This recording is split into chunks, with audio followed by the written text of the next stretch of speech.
Cool. So, guys, welcome back to Girl Code. Welcome to Girl Code. So, what we're going to do now is I'm just going to open up the discussion on where we think the root causes for violence against women and girls. So, what do you guys think? What do you think the root cause is? I think starting off, I think there's always some deep-seated issues with the person, probably emotionally or maybe physically, maybe a trauma that they've had in the past, or some sort of mistaught lessons maybe from their parents. They probably learned it from their parents or an uncle or whatever, that the wrong thing, which is that it's okay to hurt other people. In this case, we're talking about women. It's usually just in general other people in it. So, for example, if someone saw their mum getting beaten by their dad, but their parents still had a relation apart from that, like a good relation, they think it's reinforced. Well, my parents had a good relationship, and my dad beat my mum, so therefore, that's not okay. That's just a normal part of a relationship, and it's reinforced throughout life. Then you might see it in maybe an uncle or something else, and that changes you. Or it could be a different situation. Well, my dad beat me, therefore, I've either got trauma from it, or even if you don't, you're always gonna have trauma from it. But even if it's not that obvious, you might think, well, if my dad beat me, it's okay for me to be. I came out alright, so it's okay for me to beat other people. You know what I mean? And that could then stem to either your spouse or your child, if you then have a child or something like that. So, yeah, I think a lot of it is seen in trauma from their past or their childhood, or it doesn't even have to be your childhood. It can be even later on in life, isn't it? Yeah. What do you guys think? Yeah, I have to agree. Most of the times, that issue is usually deep-rooted in family standards of I've seen this happen in my family, and we're still happy, we're still fine. So I'm just gonna do it because I have been I learned through that experience that is okay, but in reality it's not. Also, in cultural backgrounds, most stuff can happen as well in different types of cultures. Yeah, that's and true. Sometimes it's also normalized, where technically speaking, sometimes a husband will beat his wife, and he will not he thinks it's just normal. He thinks he's the strongest one in the relationship, and he has to do that just because he is the man. Yeah. And there's not really any other explanations for that. But morally speaking, it is technically wrong. Yeah, I think going back to the cultural issue, I think in the West in general, UK, America, Western Europe, we tend to think of, we've moved beyond that, and we don't understand that a lot of the cultures traditionally are still based in the past, if that makes sense. I'll take an example in my culture in Jamaica.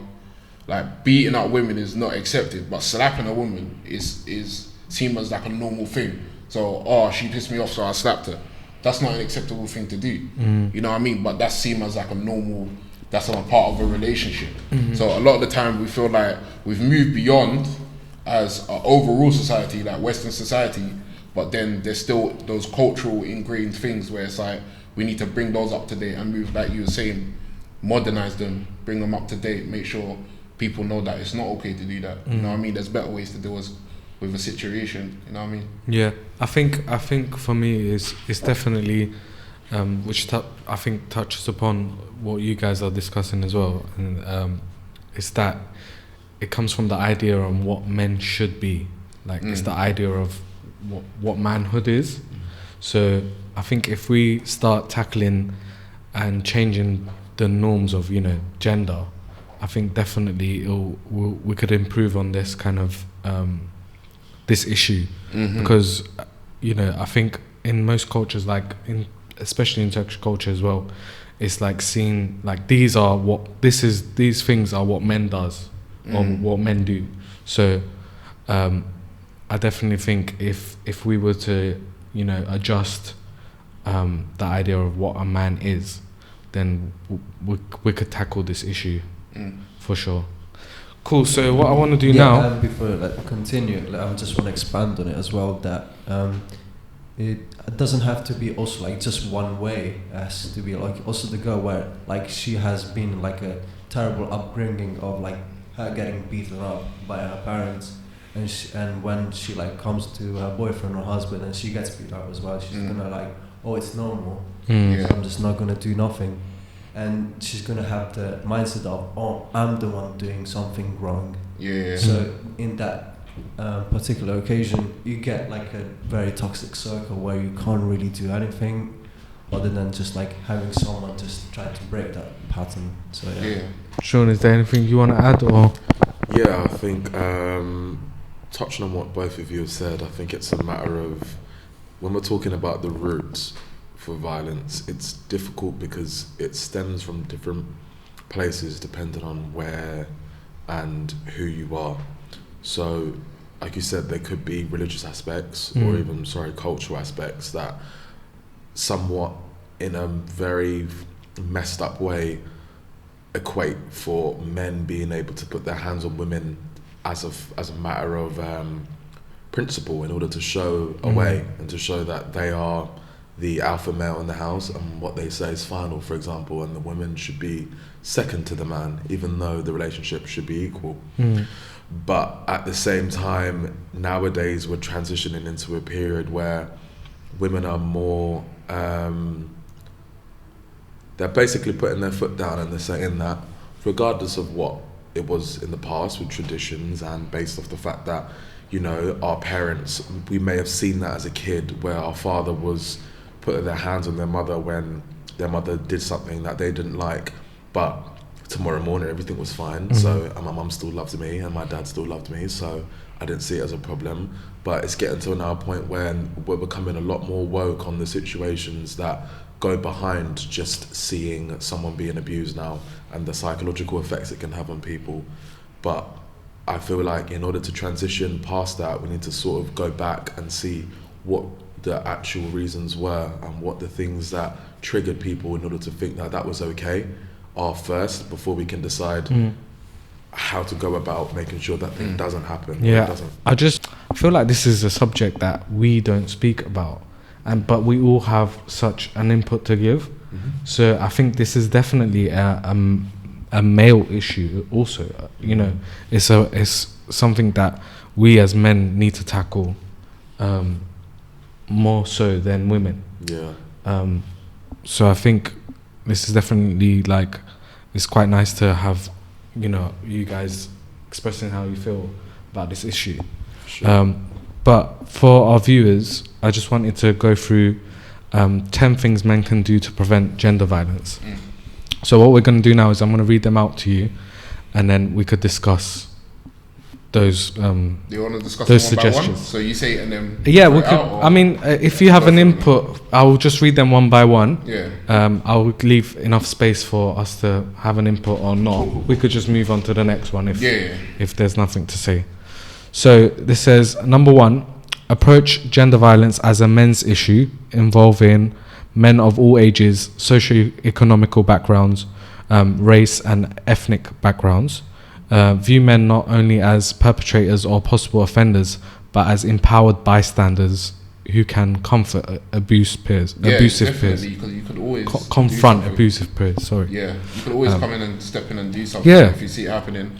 Don't let abuse happen to anybody. You know what I mean? Like, if it's going to violence, I don't care whether it's a woman or a man. If it's come to violence, you don't want to just be a bystander and let that violence continue. But ultimately, you could do something to stop it. I think bystanding is definitely a big issue when it comes to this subject. Should we move on to the next one? If a brother, a friend, a classmate or a teammate is abusing his female partner, or is disrespectful or abusive to girls and women in general, don't look the other way. If you feel comfortable doing so, try to talk to him about it. Urge him to seek help, or if you don't know what to do, consult a friend, a parent, a professor, a counsellor. Don't remain silent. No, 100%. Like, I don't have, none of my friends like do domestic violence, obviously, but if one of my friends were, then it's important to call them up on it, because you want to make your friends better, right? Exactly. I think your friends, like, the first thing your parents kind of teach you is that, your friendship group is a reflection of you. So Yeah. if you keep that person, that's like number one rules of like parenthood, innit? That's what you teach your son. Listen, your friendship group is a reflection of you. Choose your friends wisely. So I think that goes, if you're friends with this person, obviously you want to improve them as a person. Yeah. One easy way to be like, look, that's not acceptable. I really think the last bit about, you know, consult another friend or a parent, a professor, Yeah. like that is something that I haven't thought about. Like sometimes maybe you won't be able to, you know, speak to that person directly, but to get other people to kind of you know, get advice of other people that know them, to help you confront them. I think that's a very very One good good point. technique would be like, if you have a friendship group, get everyone in the friendship group together and be like, yo bro, we'll come together, like an intervention almost. Be Yeah. like, bro, But I you think know this is happening, you need to stop it. I like, think you it's know. also, sorry to cut you, I Yeah. think it's also very important the way you go about it. Yeah, 100%. Yeah, For sure. To expand on it, usually this type of solution is very short term, unfortunately. I think most of the times when this type of situation in a school environment happens, it's usually when there's a specific type of group of people that will target a specific individual.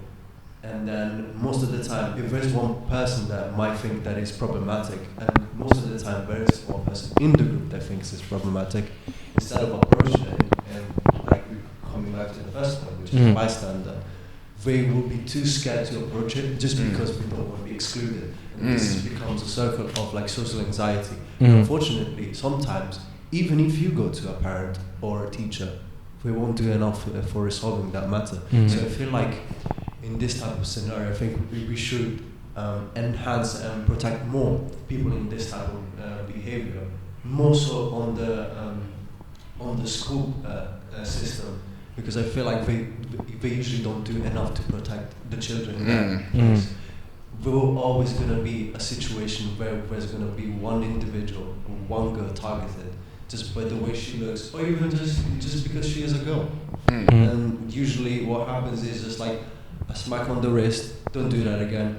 We'll stop for like 3 weeks, And then it continues. Repeat, and no one will try to do it, especially if the person that is doing it is the main person of the group. Yeah, I think so who's gonna stop it? Even if all the friends are gonna stop it, we're gonna be too scared maybe. Yeah. Who knows? But obviously gonna be a situation like, oh no, stop it, man. And we're gonna like, oh, you know what, you may be right. But how many times are gonna be there? 1 in 100. Probably.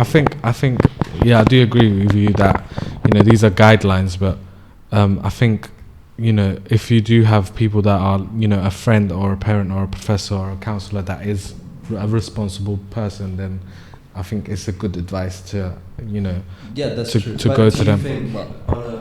I get what you're saying. That's I know, not gonna happen. I mean, all we can do is try to empower and reinforce it as much as possible. I think trying is important. Yeah. I think In that being situation. aware of it is Yeah, 100%. But you're 100% right. It's not guaranteed to do anything. Yeah. And you might get to And the these, process. you know, all these suggestions, I mean, all these things to do, you know, they might not apply, you know, in certain situations, but I think definitely trying instead of remaining silent, you know, is important. So the next point is have the courage to look inward, question your own attitudes. Don't be defensive when something you do or say ends up hurting someone else. Try hard to understand how your own attitudes and actions might affect, you know, might promote sexism and violence, and work towards changing them. Yeah, the whole defensive thing is just like, that's the first thing people, well, that's the first retort you often see, like when women try to bring up like violence and stuff, the first thing you see is, oh, not all men do that. Well, yeah, we know not all men do that, but the mere fact that even a percentage of men do that means that we've got work to do in terms of stopping that from happening. You know And what I mean? I don't even think it's like this is talking about, you know, it being very abrupt, like very apparent. I think this means like, you know, those little things that we might be doing that we're not aware of. I know the previous generation had a lot of we need to problems reflect in terms of when it was talking about speech there. So just being like, oh, you're right, love. You know, little things like that where you think, well, that's not hurting no one, but actually you're being a bit disrespectful, innit? Just, you know what I mean? I mean, even now this catcalling is present. Yeah. It doesn't seem to go like away for a one time, just because, again, back to the point, the third point, we're going back to the first topic we just introduced, which is sometimes the person doesn't even know that that is wrong. Yeah, exactly. That's what so I was. It's yeah. going to be difficult for them to look at themselves like, that doesn't seem to bother Too bad. anyone, Yeah, does it? exactly. Yeah. So I'm just going to continue to do it. And Cool. usually that's just... I'm gonna try go through these a bit more quicker so we have enough time. Okay, so if you suspect that a woman close to you is being abused or has been sexually assaulted, generally ask if you can help. What do you guys think about that? So previous example is I was on the underground and I got off at a station, and when I got off I saw this female, and she was sat on the chairs and she was crying, and there was no one around her really, but she was openly just sitting there sobbing. And I remember I had my music on, I was going somewhere, and I went past her, and I just, in my head I was just like, oh, okay, well, she's just crying really, innit? So I just thought, okay, let me just, let her cry, maybe she just needs to have it out, I don't want to be surrounded by people. But as I kept going, I was sort of just thought to myself, something felt odd. Yeah, and I was just a bit like, well, I don't think it's okay that she should just be sat at a station crying, because not even in terms of embarrassment, because sometimes your feelings just outweigh the feeling of embarrassment. And tears just might come, but at the same time, it doesn't seem like she's got anyone right now in this space. Exactly, you first thought, let her be, but then you was like, let her be a literally good, would it be good for her right now or not? And it's a thing where I thought, I'm not exactly going to be your saviour here. I'm not going to be able to fix whatever it is, but I just thought, you know what, something just told me that, I don't know, she might need a male perspective at that time, just to sort of see if I can de-escalate what she's feeling, or get her to open up about something. So I went back to the girl and I sat next to her, and I tried to make her feel welcome, and I tried to make myself feel welcome, and I said to her, I was like, okay, I can see you're not all right, is this something that you can talk to me about as a stranger? And surprisingly, she was at first a bit it's okay, I'll be alright. And I was like, well, I couldn't not talk to you, I could see you were crying, and it's quite upsetting to see that, so is there a problem I can help with? And she said to me that, her boyfriend just broke up with her, and he's been cheating on her for the last year, and he also used to accuse her of cheating and beat her up for it as well, but now they're broken up. And I sat there and I was just, I was shocked at first, but then at the same time, in a way, because of the way things have been going lately, I was like, well, I'm not really surprised that this came from a guy. So I sat there with her for a few minutes, and I was just more or less trying to get her to understand that it is a problem, and it's not something that she should be crying about in terms of the fact that she's no longer with him, and that it's a loss. And I, in a way, tried to comfort her, because I just felt sad, and I felt sorry for her for having to succumb to feeling bad for the breakup. Blaming herself. Yeah, blaming herself, when really and truly the blame should be on him for one, how he treated her, which could or could not be true, but at the same time, this is where she is right now, sitting at a train station crying by herself. And I just felt like it was a matter of understanding the fact that sometimes men, because we don't talk about our feelings a lot, it's very easy for us to think that women can turn them off the same way, and that the things that might hurt us, that we could brush off, they should be able to brush that off, or our actions aren't as powerful as they are towards a woman as it is to us. Because say, for example, a girl could tell us to shut up and to go away, or to leave her alone, or say that I don't know, just swear at you, effing and blind and whatever. But then to a female, that might hit differently, because it's coming from a male perspective, where she might not be used to being shouted at from a man. She might not have used to being sweared at, and she may feel scared and vulnerable because, one, she may be smaller than you, she may be weaker than you. And I feel like it's a thing where sometimes men, we forget sometimes how powerful we are, and it's not even just because of our words, sometimes it's just because of our physical beings, that these women feel vulnerable, and they feel like you could kill them, for example, even with just your words.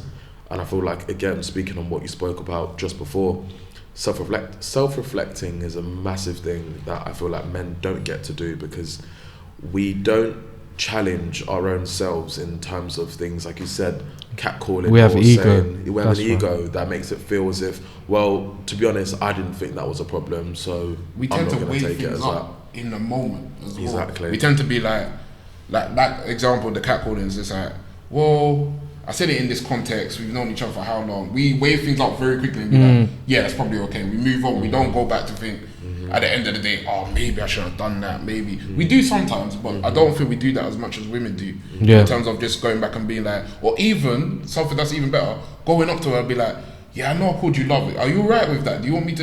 And 100 to 1, the woman would be like, nah, you know what, that wasn't okay. And you'd be like, I'm really sorry. Da, da, da. Or she might be, nah, that was fine. I didn't take any offense to that, whatever. But even taking the time to just go back and just think about it and even discuss it with the person goes a long way, rather than just weighing it up to yourself really quickly. I think we tend to judge real quickly based on what we see, know. what we know and what we see in the past, what you see in movies and TV. It makes saying things like "you're right, love" seem so casual, even makes it sound endearing almost. But that person might not like to be called that. Yeah.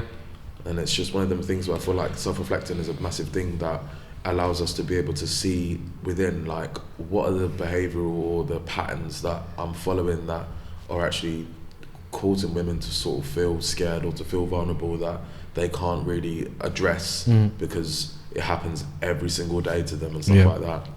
It's normalised. It's very normalised, man, and it's tough to break those normalities, but it's things like this where we're able to speak and reach out to the guys and sort of hit them where they need to be touched and give them a bit where it's like, well, okay, I understand that you may think that's okay, yeah, but coming from another guy, it's not, you know, go get permission for that sort of stuff, or in a way just alter how you speak to women, because it could end up better for you, or you might just realise that, oh, that wasn't okay. And my mate could self-reflect, and I should have told him that wasn't okay.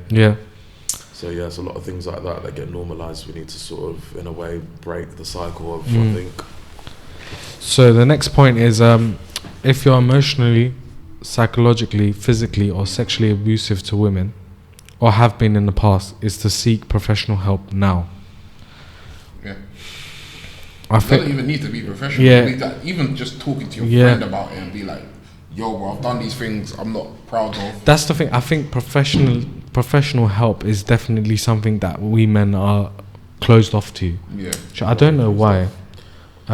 Ego, I think, again. I think it is that. I think we're also scared to be to self-reflect. But it's and because you got a professional perspective that, you know, can it's almost tell like you exactly what it is that, you know. I think that's what puts men off going. Exactly. It's almost like to the seek medical help. thing where, I don't know if your parents were like this, but a lot of my parents and my aunties are like this. They don't like going to the doctors. Because they're like, if I go to the doctors, I'm going to find out there's something wrong with me. You know what I mean? Rather than, now I feel fine, therefore I am fine. So I'm not going to go to the GP and have my checkup or anything. I think it's like that, but in the mental situation where it's like, well, I feel fine, I'm okay, I'm not particularly depressed about something. I'm not going to go and have a checkup or have a mental checkup. Because you're just scared to find out, oh, I'm actually depressed, or I'm actually this, or I'm actually that. They don't want to hear it. They'd rather ignore it than hear it. Like that makes sense. Like you said, I feel like some men are very scared to be too reflective. It's true, because that's when the defensism comes in, and it becomes a bit where it's like a battle within yourselves, even though it's to help you.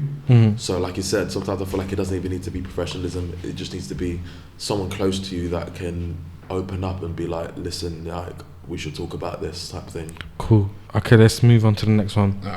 Be an ally to women who are working to end all forms of gender violence.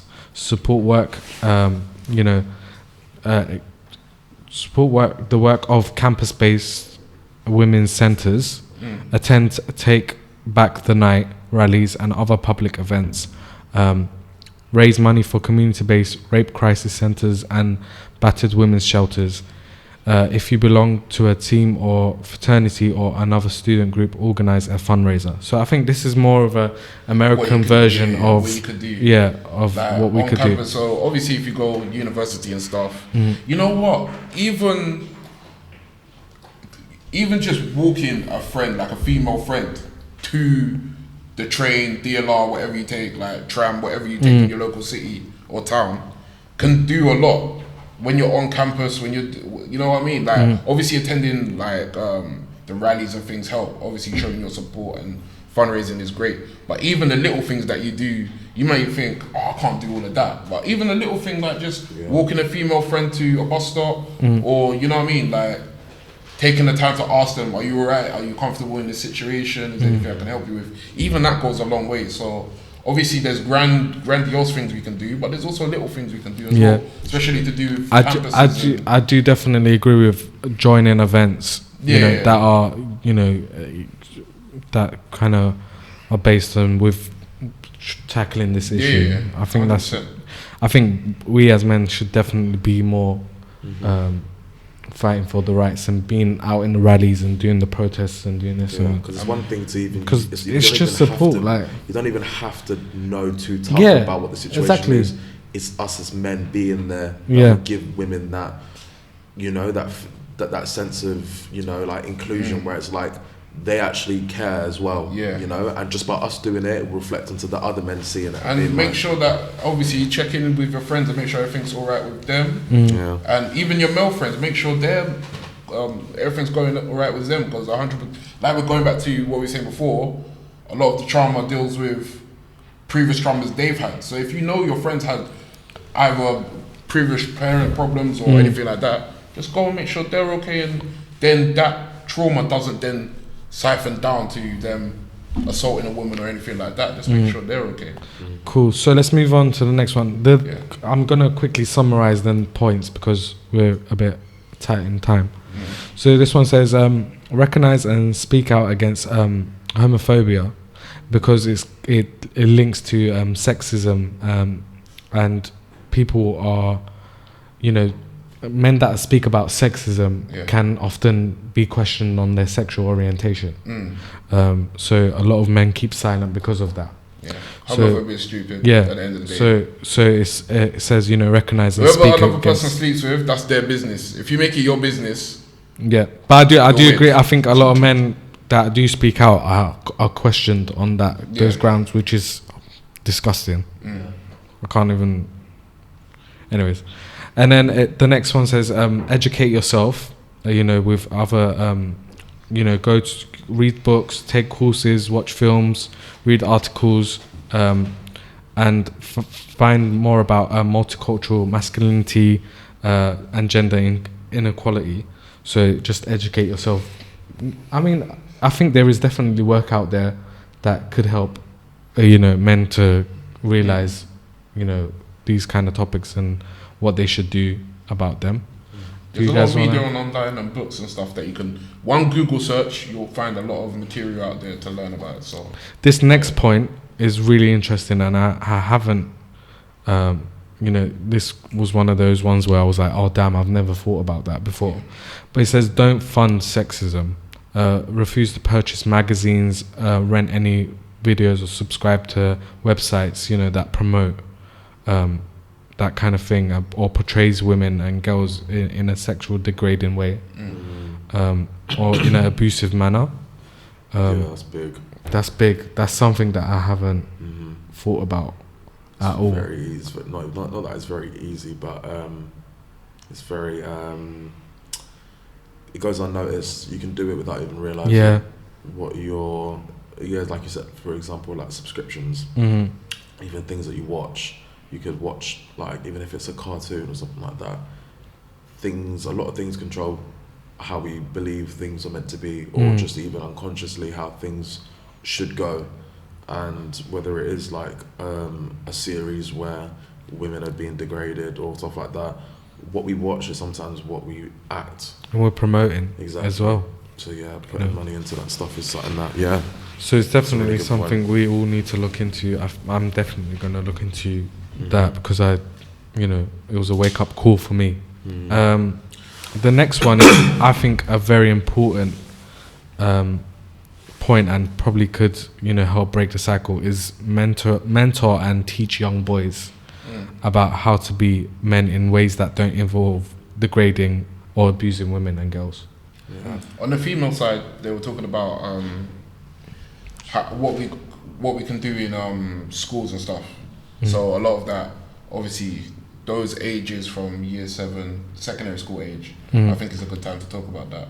And if you've got cousins or brothers or whatever in that age, just have a talk. It's just gonna help break the cycle, innit? exactly. It's gonna be, I mean, quicker than Yeah. what it could be if we're not doing that. Exactly. So yeah, cool. So I think that was the 10 things we could do Cool. to prevent gender violence. Please subscribe to us. Follow our social medias. We got Twitter. We got Instagram. We got the whole lot. TikTok. Everything. And thank you for joining us. Thank you. Thank you. Bye bye.